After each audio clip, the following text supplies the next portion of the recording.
Hello ladies and gentlemen and movie lovers of all kind, and welcome back to another Top 10 Wednesday, or Top 10's Day if you'd prefer. Today we are going to be counting down the top 10 directors that audiences are just getting sick of. Before we get started, be sure to suggest what you would like to see for the next Top 10 Wednesday. Coming in at number 10 is going to be Denis Duncan. Now for those of you who don't know who that is, because he is probably the smallest name on this list, he's the director of all of your favorite Adam Sandler movies, that being Jack and Jill, the two Grown-Ups movies, Just Go With It, and You Don't Mess With the Zohan. Overall, audiences are just sick and tired of seeing the same Adam Sandler movies over and over again. Most of these are Razzie winning, which is the opposite of Oscars, so it's for the worst of that year. It does really suck, and the reason why he ends up on this list is because he did show promise at one point by making the actual best Adam Sandler movie, that being Happy Gilmore, but at this point, audiences are just tired of seeing the same old shtick from Adam Sandler and Denis Duncan. Coming in at the number 9 spot is the duo of Neville, Dean, and Taylor. These directors are known for making Crank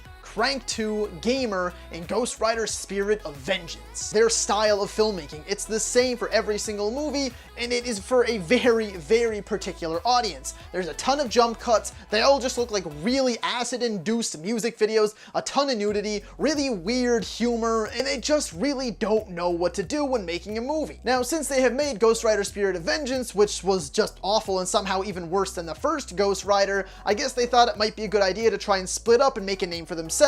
Neville Dean went on to direct the Vatican Tapes, and yeah, exactly, what's that? And Taylor went on to direct Mom and Dad, which did show promise because it was starring Nicolas Cage and Selma Blair, but audiences, again, just did not connect with that movie. People are done with them. That's just what happened. After Ghost Rider Spirit of Vengeance, no one wanted to see any more of these two. They tried to go out on their own, still didn't work, so it has shown that audiences are just tired of these guys making projects that are major disappointments. Coming in at number 8 is Eli Roth. He did a mini-series for AMC, which I loved, and it was the history of horror. That was great, and I do really enjoy his acting credits, but when it comes to his directing, it's just the same type of horror film over and over again, and that is the over-the-top, gross-out gore fest that he makes, like Cabin Fever, Hostel Part 2, as well as recently, The Green Inferno. So unless you are like a die-hard fan of that type of horror, then you are not going to like his films. If he goes back to that type of horror again, it may very well be the last film that he makes, because it shows with The Green Inferno, people just didn't care anymore and they were tired of him making the same movies over and over again. Therefore, I hope that he changes, but only time will tell. Coming in at number 7 is Tyler Perry. Why? He makes the Medea movies. That's all.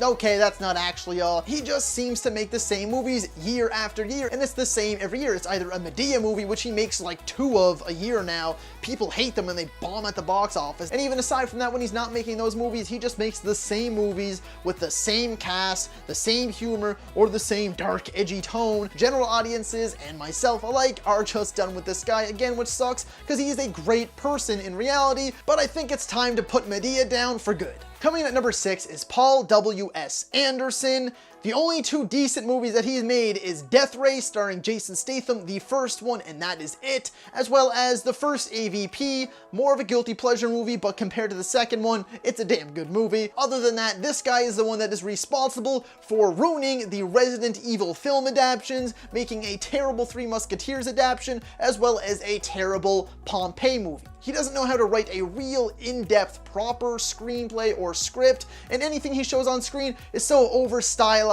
and so straight to DVD quality that it's mostly not even enjoyable. General audiences are done with this guy. He hasn't made a decent movie since the first Death Race back in 2008, and people are just done with it. Coming at number 5 is going to be Rob Zombie. Music career, A-okay. Directing career, not so much. Another one guilty of making the same movie, like literally the same movie over and over again. He just makes these really brutal, violent, crazy, often clown or mask themed movies. His writing is awful and it literally looks like you're just watching a Rob Zombie music video. There's a ton of nudity, even some really, really disturbing stuff. It's brutal, it's violent, I'm sure he has his little following, but other than that, people are sick and tired of seeing Rob Zombie movies. He is not a very reliable or good director whatsoever, and I'm not quite sure why he still keeps getting projects. Coming in at number 4 is Uwe Boll. He's known for not taking critique very well and being very aggressive towards towards his fans and general audiences, even going as far as to actually physically fight some of his critics. Oh, and he's also known for never making a single, even half-decent movie. He typically makes straight-to-DVD movies that are absolute ass, and he's actually in fact known for making some of the worst movies of all time. He's an awful director, he's an awful human, no idea why he keeps making movies, and I don't think anyone else has a clue either. Coming in at number 3, and I'm sure I will get a bit of flack for this one, the reason he ends up on number 3 is because he is such a big name, and that is Tim Burton. Now, of course, this guy does have some absolute gems in his filmography, but as of late, all of his movies have been the exact same. They're either starring Johnny Depp and or Helena Bonham Carter. They are extremely whimsical and over the top and very visual effects heavy, and often they're not great visual effects, and people just really aren't enjoying these movies anymore. I mean, even with Dumbo, it's just live action Dumbo, and even from the trailers, I am literally like, that just looks like Alice in Wonderland again. The writing is all very similar. He uses the same cast, and you know, some of them are great, but in these movies, you just become bored with them and they become stale. His Tim Burton whimsical style does not work anymore. People are sick and tired of seeing these same movies over and over again from this guy. I really wish we could go back and revisit his glory days, but it does not seem like he's going that direction. Coming in at number 2 is going to be Zack Snyder. Now again, I know this guy has his major fans, and I'm actually one of them, but it is commonly felt that he has ruined Batman and Superman, and that is why they are currently being recast, and the DCEU is just going through this entire mess that's happening right now. His movies are really just all style over substance. He goes super heavy on the VFX. He has made some great movies, but as of late, people have been calling for this guy's head. I do feel bad for him because I do love a lot of his movies, but it seems that everywhere online and everyone that I talk to is absolutely done with this guy and his style of filmmaking. And coming in at number 1 is going to be Mr. Michael Bay. He had a promising start to his career. He made Bad Boys, and then he made The Rock back to back, and again, style over substance, this guy. He is the king of firework explosions. I would say explosions, but it's not even that. All of his explosions just look like fireworks, and he's another one that does not know how to write. Often his scripts, screenplays, or just his movies in general, a lot of his movies are completely shallow, devoid of anything whatsoever, completely convoluted, making no sense at all,